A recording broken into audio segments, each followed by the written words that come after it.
Good morning, my mob, or good mully. How's everyone feeling? Good, yeah, good time. Amazing people. We love to hear that. All right. Well, my name's Tobyn Hoffman. I'm a proud Gungalu and Immin man, and I'm here to talk about cultivating cultural leadership within the Indigenous community. So, cultural leadership in our community is crucial for fostering understanding and empowerment. But unfortunately, it is not always seen throughout it. Cultural leaders are Indigenous people who carry the wisdom, culture, and stories of our ancestors and pass that knowledge to our young people so that they know who they are and how the country around them was made. Indigenous leadership constantly needs to be stepped into because of all the shame or lack of knowledge. It is never a permanent position for a single person. This is my story.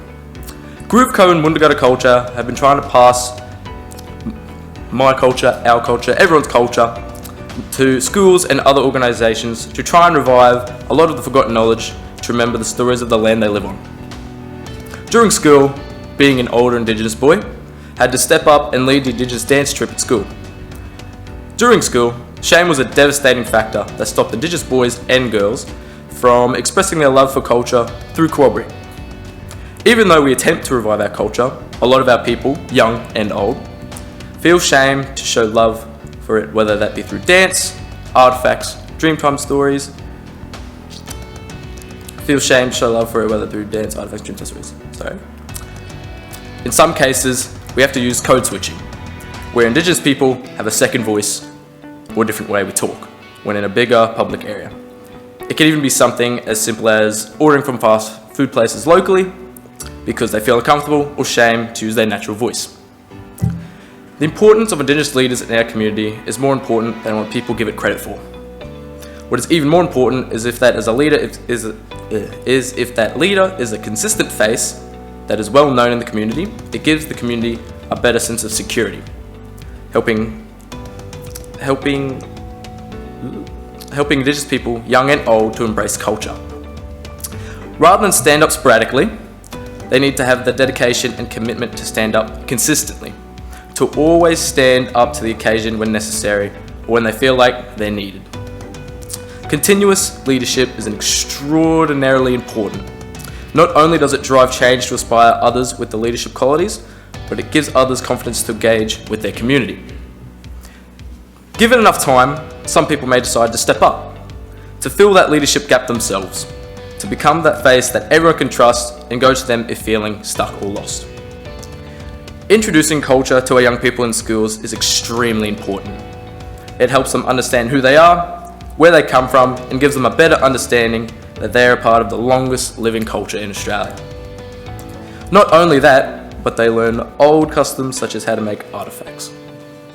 At the end of the day, primary schools really enjoy when we teach them about ochre, dance, and how to start a fire using the materials around them, while high schools have more shame when we try to teach them about culture and sadly won't get involved as much.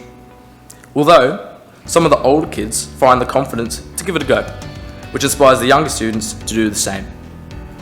Those leadership qualities from the older students show that when someone steps up, it can make a big difference. From the act of leadership comes the ripple effect, where when the students have a good time, they tell their friends and they come along to enjoy the experience as well, and so on. Exposure to cultural leadership at a young age helps them to understand that even they may need to step up to learn about their culture and to pass it on to their own peers or even the next generation when they themselves become the next knowledge keepers.